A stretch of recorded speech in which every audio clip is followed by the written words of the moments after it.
बिस्मिल्लाहिर्रहमानिर्रहीम, अस्सलाम वालेकुम। मैं हूं नुसरत हारिस। आप देख रहे हैं कौम की आवाज़। और कौम की आवाज़ में जब भी आप हमें देखते हैं कि हम स्टूडियो से बाहर हैं तो ऑब्वियसली आपकी मुलाकात किसी न किसी ऐसी शख्सियत से करवाते हैं कि वो सेशन मेरे लिए भी बड़ा सबक आमूज़ भी होता है, इन्फॉर्मेटिव भी होता है, एंड आई एम श्योर आपके लिए भी वो बहुत सी यादें, बहुत सी बातें साथ लेकर आता होगा। सो डिफेंस डे के मौके पर आज हम मौजूद हैं कोमोडोर रिटायर्ड सैयद मोहम्मद उबैदुल्ला साहब के घर। इनके हवाले से कंप्लीट इंट्रोडक्शन देने से पहले मैं आपको ये बताना चाहती हूँ कि जब हम डिफेंस डे की बात करते हैं तो हम अफवाज पाकिस्तान की बात करते हैं। अफवाज पाकिस्तान में आर्मी, नेवी, एयरफोर्स ये तीनों आते हैं। एंड नेवी के हवाले से बहुत से ऐसे मैं कहूँगी इवेंट्स हैं, बहुत से ऐसे काम हैं जो आम लोगों तक नहीं पहुँच पाते। आज तो हम खुसूसी तौर पे डिफेंस डे के हवाले से ये प्रोग्राम कर रहे हैं और 1965 की वॉर में नेवी का क्या किरदार रहा, उसके बाद भी बहुत सी चीज़ें हैं जो इस इदारे ने बहुत खुलूस के साथ अपनी कौम के लिए अदा की हैं। तो आज हम 1965 की वॉर एंड डिफेंस डे को सब्जेक्ट बनाएंगे और हमारे मेहमान, जैसे कि मैंने बताया, कोमोडोर रिटायर्ड सैयद मोहम्मद उबैदुल्ला जो कि सितारा इम्तियाज़ के रेसिपिएंट हैं, माशाल्लाह तमगा इम्तियाज़ के रेसिपिएंट हैं। और अभी कुछ देर पहले मुझे बता रहे थे कि ये सोर्ड ऑफ ऑनर भी इनको मिली थी जब इन्होंने सर्विस स्टार्ट की थी। अस्सलाम वालेकुम। वालेकुम सलाम। कैसे हैं आप सर? ठीक ठाक हैं? अल्हम्दुलिल्लाह। मुझे थोड़ा सा तो आपके बारे में अंदाज़ा हो गया regarding your career in navy, लेकिन खैर उसके बारे में फिर कभी डिस्कशन करेंगे। डिफेंस डे हर साल बच्चों को भी पता चलता है कि डिफेंस डे है, हम भी बचपन से स्कूलों में सुनते हुए आ रहे हैं। 1965 एंड नेवी, पाकिस्तान नेवी, क्या आप एलैबोरेट करेंगे, क्या बताना चाहेंगे? दो तीन बातें हैं। एक मजमूई बात ये है कि ये यौम दिफा जो है वो तजदीद वफा का दिन है। बेशक ये वो दिन है जो अपने शहीदों और अपने गाजियों को सलाम पेश करने का दिन। मगर ये दिन साथ साथ हमसे और हमारे जवानों से ये भी उम्मीद रखता है कि आइंदा कभी ऐसा वक्त आया तो सीसा प्लाई दीवार की तरह पूरी कौम अपनी फ़ौज के साथ खड़ी होगी और फिर नताइज वही होंगे जो 65 वॉर के हुए। दूसरी बात यह है कि 65 वॉर को देखने के लिए आपको पूरी एनवायरनमेंट देखनी पड़ेगी। उस वक्त क्या थी, बोथ इंटरनल एनवायरनमेंट यानी मुल्क के अंदर क्या सूरत हाल थी और मुल्क के बाहर इंटरनेशनल क्या एनवायरनमेंट थी। क्या इन दोनों ने हमें बहुत ज़्यादा हेल्प की, बहुत ज़्यादा मददगार साबित हुए वो काम करने में, वो मार्का अंजाम देने में, वो सबक दुश्मन को सिखाने में जो आज तक याद है और दुनिया को भी याद रहेगा। तो इंटरनल एनवायरनमेंट में ये लोग तो थोड़े छोटे थे, लेकिन ये कि उस वक्त की इंटरनल एनवायरनमेंट को याद रखें तो उसमें पूरी कौम, क्या बूढ़े, क्या छोटे, क्या बच्चे, क्या शायर, क्या मौसीकार, क्या गुलकार, क्या तालिब इल्म, सब लोग पूरी तरह फौज के साथ थे। ये शायरों ने क्या शायरी लिखी थी साहब, और गुलकारों ने मलका तरन्नुम नूरजहां ने, मैडम नूरजहां, उन्होंने ऐसा उसमें मोती परोए कि रहती दुनिया तक याद रहेगा। आज भी उनको गुनगुनाते हैं, आज भी उनको सुनते हैं तो वही जज्बा, वही लगन, वही चीज़ सामने आ जाती है। अच्छा सर, एक बात बताइए, मुझे याद पड़ता है कि एक सबक था कोई उर्दू की किताब में, और हम लोग वैसे भी जब बात करते थे तो लोग कहा करते हैं कि जब 1965 में अगर आम, जो आप इस वक्त हमारे ऑडियंस से मुखातिब हैं, इनके वालिदैन, इनके बड़े, अगर किसी के पास कुछ नहीं था तो वो घर से गद्दे, बिस्तर, तकिए ये ले जाकर भी देते थे कि जी कुछ भी, किसी तरह भी हम काम आ सकते हैं तो हम काम आ जाएं। बिल्कुल यही हुआ, बिल्कुल यही हुआ कि क्या छोटे बड़े, मर्द औरत, तालिब इल्म खाने लेके, मैट्रेस लेके, सामान लेके, टॉफियां लेके, और लाहौर में तो खास तौर पर जहां जंग थी जी, वहां ले जाते थे और उनको देते थे और खिलाते थे, मगर वापस नहीं जाते थे। बड़ी मुश्किल से वापस भेजना पड़ता था। वो वहीं रुक जाते थे कि हम भी लड़ेंगे, हम भी लड़ेंगे, हम यहीं रहेंगे। ये वो जज्बा जब किसी कौम का हो और फौज और अवाम एक साथ मिल जाएं, उसको कोई नहीं हरा सकता। आप अफगानिस्तान में देख लीजिए, 300,000 की बड़ी आर्मी थी, दुनिया का बेहतरीन इक्विपमेंट, दुनिया के बेहतरीन जनाब so called trend in USA in India. Super power मगर की क्या हुआ जी, कौम जो है उन फौज के साथ नहीं खड़ी थी, आइसक्रीम की तरह पिघल गए और पता ही नहीं लगा, पूरी दुनिया को पता नहीं लगा। बड़े बड़े शेर के बच्चे, बड़े बड़े सदूर, उन्होंने कहा नहीं ऐसा नहीं हो सकता, हो गया। जिसकी बुनियादी वजह फौज और अवाम के दरमियान वो रब्त और वो इरादा और वो कमिटमेंट नहीं था। तो मैं बात कर रहा था ये इंटरनल डायनेमिक्स की, इंटरनल सिचुएशन की। अब ज़रा बैनुल अक़वामी सिचुएशन भी सुन लीजिए जिन्होंने बड़ी हेल्प की। अरे साहब, सुइकार्नो साहब प्रेसिडेंट थे इंडोनेशिया के, उन्होंने हुक्म दिया कि आज और अभी 2 सबमरीन इंडोनेशियन नेवी की, 2 टॉर्पीडो बोट, 2 मिसाइल बोट, ये सब रवाना हो जाएं और जाएं अपने भाई पाकिस्तानियों के साथ मिलके इंडिया के खिलाफ जंग करें। वाह। और क्या हुआ, ईरान ने अपना सारा साजो सामान मिलिट्री का कहा जो चाहिए ले जाइए। उधर कोलालमपुर में पूरे अवाम ने धावा बोल दिया इंडियन एम्बेसी पे, how dare you attack Pakistan, हमारे भाई हैं। तो जो ये इंटरनेशनल एनवायरनमेंट थी और ये डोमेस्टिक एनवायरनमेंट जो मैंने आपसे बताई, ये किसी भी जंग में कामयाबी का बेहतरीन जरिया है। बेशक। वो क्या कहते हैं कि भाई बेतेग भी लड़ता है सिपाही, मोमिन काफिर है तो कम शमशीर पे करता है भरोसा, और मोमिन है तो बेतेग ही लड़ता है सिपाही। बस यही बात। जज्बा, मिशन, मोटिवेशन और अल्लाह ताला पे यकीन। तो ये बुनियादी बातें ना सिर्फ उस वक्त की थी, ये सारी ज़िंदगी के लिए ये बातें ऐसी हैं कि किसी भी जंग में कोई भी कौम जाएगी, कामयाब लौटेगी। और जिस तरह आपने इसमें जिस तरह कहानी के अंदाज में बताया, मुझे तो वो बहुत इंटरेस्टिंग लगा। आई होप कि हर उम्र के हमारे जो ऑडियंस हैं वो इससे महसूस हो रहे होंगे और इन्फॉर्म्ड हो रहे होंगे। लेकिन साथ साथ आपने ये इम्पॉर्टेंट बात यहाँ पर कही है जो आज के वक्त के लिए तो और ज़्यादा ज़रूरी है कि हमारी फ़ौज उसी वक्त तरक्की कर सकती है जब हमारा जज्बा और हमारा अपना आप भी उनके साथ है। और ये जब दोनों मिल जाते हैं तो फिर उसके बाद नेशनलिज्म का वो रूप देखने को मिलता है जो 1965 में हमने देखा। एब्सोल्युटली। अब नेवी के हवाले से स्पेसिफिकली आप बताइए कि वो कौन सा मार्का था जो 1965 की जंग में नेवी के हवाले से आप हमें बताना चाहेंगे? मैं ज़रूर आपको उसकी तफसील बताऊंगा। 2 बहुत छोटी छोटी बातें कर लूँ। ज़रूर। काम वो आदमी करे कि दोस्त नहीं, दुश्मन भी उस बात को एक्नॉलेज करे कि हाँ आपने क्या बात की है। बेशक। एडमिरल खोली, ये उनके चीफ ऑफ नेवल स्टाफ थे इंडिया के, उस वक्त नहीं बाद में। उन्होंने किताब लिखी है दे डेयर। उस किताब में एडमिरल खोली जो CNC थे वहाँ के, उन्होंने लिखा है कि पाकिस्तान नेवी के शिप्स ने आके दबारका पे जो अटैक किया, उससे हमारी पूरी फौज का और ख़ास तौर से इंडियन नेवी का और इंडियन नेवी के जवानों और अफसरों में सबसे ज़्यादा जो मोराल को, जो उनके एतमाद को ठेस पहुंचाई, वो हमारे सीनियर अफसर थे। यानी इंडियन नेवी के सीनियर अफसरों को सबसे ज़्यादा मोराल नीचे लाने में पाकिस्तान नेवी का हाथ था। ये एडमिरल खोली CNC इंडियन नेवी कह रहे हैं। और इसी तरह ब्रिटिश एक राइटर है, मुझे उसका नाम नहीं याद आ रहा, उसका कोट एंड कोट कर रहा हूं, Dwarka bombardment was the most successful bombardment after Second World War. Okay. It was a textbooks exercise. Wow.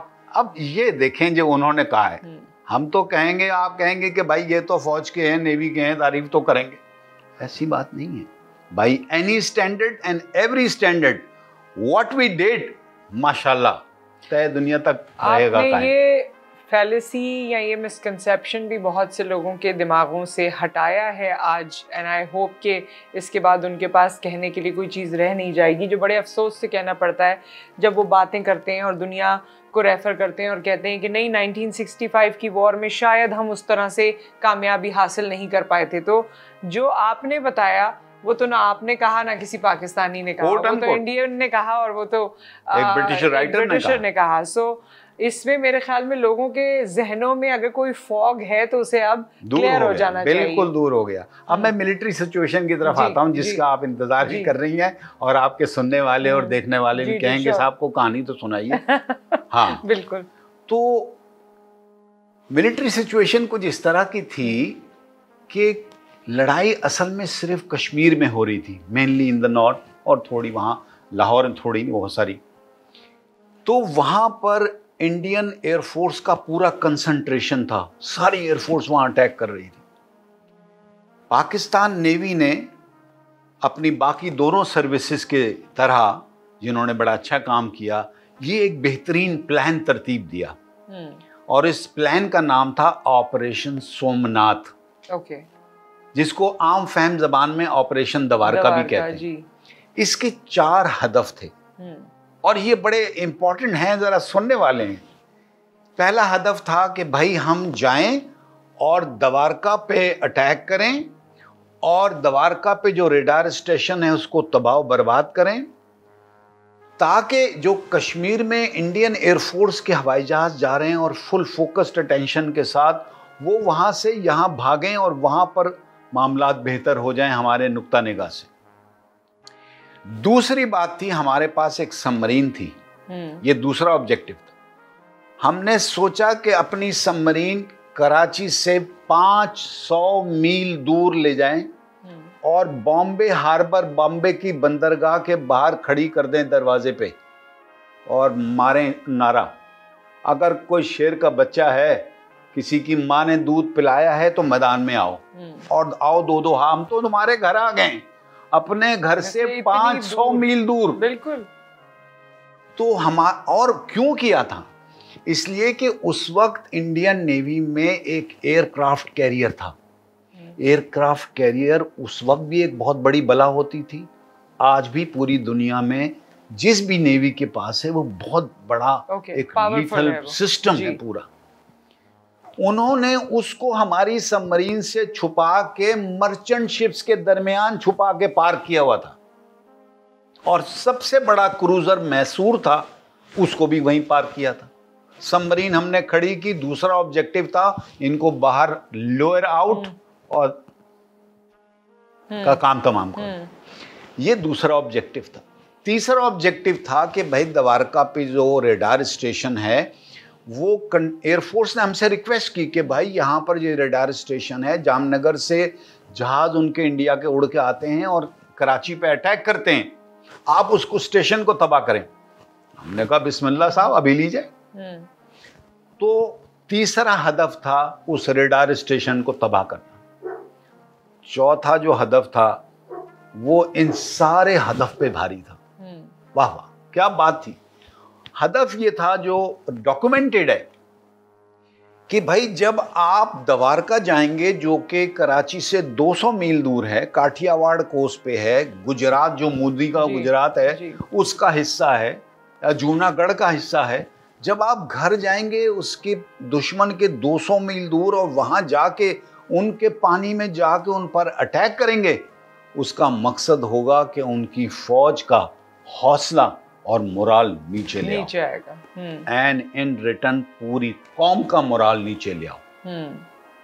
ये 4 हदफ के साथ सबमरीन गई, वहां खड़ी हो गई 500 मील दूर बॉम्बे के बाहर। जंग गुजर गई, कोई बाहर नहीं निकला। मैं कहता हूं हमारे जवान जो हैं ये याद करते रह गए कि ये नारे तकबीर अल्लाह अकबर के नारे लगते रहे, घर बह चले गए थे उनके कि आओ, कोई नहीं आया। तो ये बात वैसे बताइए कि कोई क्यों नहीं आया जब उनके पास इतना बेहतर इक्विपमेंट था, जब वो ऑलरेडी बड़ी ऑर्गेनाइज्ड फौज थी, हमारा तो अभी नया नया वक्त था, उसके बावजूद they didn't dare to come out. इसमें क्या वजह थी? वाह वाह वाह, क्या बात है और क्या सवाल है। एक बात इससे पहले कर दूं जरा सी, फिर आपकी बात का जवाब देता हूं। ये भी आप और नाजरीन याद रखें कि हमारी और उनकी पूरी नेवी का आपस में जो मुवाजना था वो 1:4 का था। एग्जैक्टली 4 गुना बड़ी उनकी नेवी थी हमारी नेवी से। और अभी पूछ रही हैं कि ये बताइए कि वो क्यों नहीं निकले। ये जो बहुत बड़ा जैसे दौलतमंद आदमी होता है ना, उसको अपनी दौलत के पावर तो दौलत में बहुत होती है, लेकिन उसको बचाने के लिए भी बहुत सारे गार्ड चाहिए। ये जो एयरक्राफ्ट कैरियर है ये पानी में बाहर आ नहीं सकता जब तक इसके गिर्द 10 जहाज इसको बचाने के लिए ना हो। ओके। और अगर उस एयरक्राफ्ट कैरियर को किसी भी वजह से दुश्मन यानी हम उसको डुबो दें तो उनकी पूरी लुटिया डूब जाए, सारी जिंदगी वो सर ना उठा सकें। इसलिए उनकी हिम्मत नहीं पड़ी कि वो अपने एयरक्राफ्ट कैरियर को बाहर ले आए और वो अंदर ही रहे। वो मैं बाद में बताऊंगा कि फिर उसके बाद उनके साथ उनकी गवर्नमेंट ने और उनकी पार्लियामेंट ने क्या किया कि भाई तुम्हें किस लिए दिए थे पैसे, तुम्हें किस लिए एयरक्राफ्ट कैरियर लेके दिया था, छुपाने के लिए, मर्चेंट शिप के दरमियान छुपा दो, कोई बात ना दे। तो फिर अब मेरे ख्याल में उनकी साइंस तो इसी तरह ही रही होगी तवील अरसे तक, या उसमें कोई बदलाव आया है? क्योंकि जो ऐसा अगर कोई सोच रहा है कि इसको छुपाना है तो उनमें तो बड़ा वक्त चाहिए अंदर ऐसा जिगर पैदा करने के लिए कि वो उसको बाहर लाएं। मैं आपकी बात का जवाब दूंगा इस तरह से जरा सी आगे ऑपरेशन के बाद कि फिर उन्होंने क्या किया और कैसे किया वो मैं बताता हूँ। अब ये हुआ कि पाकिस्तान नेवी में जो सबसे मेन फाइटिंग फोर्स होती है उसे कहते हैं पाकिस्तान फ्लीट जी। पूरी पाकिस्तान नेवी की जो टोटल एसेट थे फाइटिंग प्लेटफॉर्म वो सिर्फ 7 जहाज थे। और आपको पता है कि दुनिया की कोई भी चीज हो, कोई कारखाना हो, कोई फौज हो, 100% तैयारी में नहीं होती। ये 7 जहाज टोटल नेवी के पास थे and all of them were fully operational, fully motivated and fully trained. इसको कंट्रोल करने के लिए कमांडर पाकिस्तान फ्लीट कहलाता है, जो बॉस होता है फाइटिंग फोर्स का, उसने सबको साथ लिया। ये ऑफ कोर्स नेवल हेडक्वार्टर ने प्लान बनाया कि जनाब जाइए और दुश्मन के घर जाके घुस के और उसको तबाह करके आइए।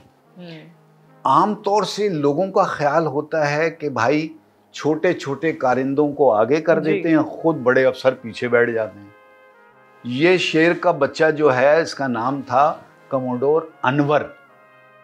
ये कमांडर पाकिस्तान फ्लीट था। सबसे आगे वाले जहाज के सबसे आगे वाले पोर्शन पे ये शेर का बच्चा खड़ा था, बाकी सब पीछे थे। ये गए, यहां से इन सारे जहाजों ने सेल करना था, यानी हार्बर से निकल के जाना था सुबह 8 बजे। जज्बा वो था कि 2 घंटे पहले ही सारे निकल गए, टाइम से पहले ही निकल गए, जल्दी चलो। और क्या हौसला और क्या जज्बा। आप जरा सोचें कि 1/4 आपकी 4 गुना बड़ी फौज हो, ये कौन सी हिम्मत थी कि आपने सोच लिया हम ऐसा प्लान बनाते हैं, अगरचे हम उनसे 4 गुना कम हैं और घर जाके मार के आएंगे। इसके लिए बेहतरीन ट्रेनिंग, प्रोफेशनलिज्म और इन दोनों के ऊपर अल्लाह ताला पे जो है ना बिल्कुल मुसम्मम यकीन। बिल्कुल। अदरवाइज कोई थ्योरी दुनिया की कोई थ्योरी ये नहीं कह सकती कि आपके मुकाबले में 4 हैं तो जाओ लड़ लो। हमारी तो हिस्ट्री यही थी ना, ग़ज़वा बदर से लेकर अब तक। मेरे ख्याल में हम तो उस वक्त भी 313 थे और वो 1000 थे जी। तो इस वक्त भी इसी तरह था। तो हमारा तो अल्लाह ताला पे भरोसा ऐसा है। पाक में ये देख लें आप, तो हमने भी वही काम किया। और जनाब गए लेकर यहाँ से पूरी फौज को। 7 और 8 तारीख की दरमियानी रात को फैसला किया गया कि हम ये काम करेंगे। जैसे कि ज़मीन पर एक बाउंड्री होती है, समंदर में भी हर एक कंट्री की बाउंड्री होती है। वो उनकी ज़मीन से 10 माइल्स पानी में होती है। उसमें कोई नहीं जा सकता। कोई का मतलब है दुनिया का कोई।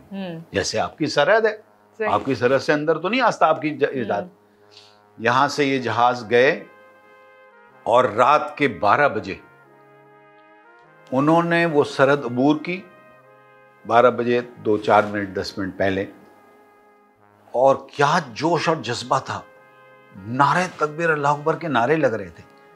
10 माइल्स होती है लिमिट, हम 5 माइल अंदर और चले गए। अब टोटल डिस्टेंस एनिमी की जमीन से और हमारे जहाज का 5 मील रह गया।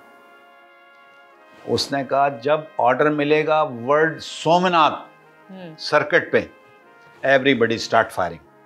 And commander Pakistan fleet commodore Anwar was on the first ship, front ship.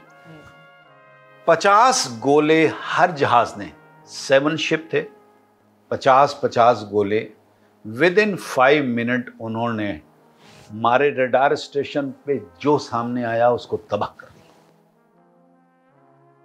और आप ये सोचें कि मोटिवेशन का क्या लेवल होगा। बिल्कुल।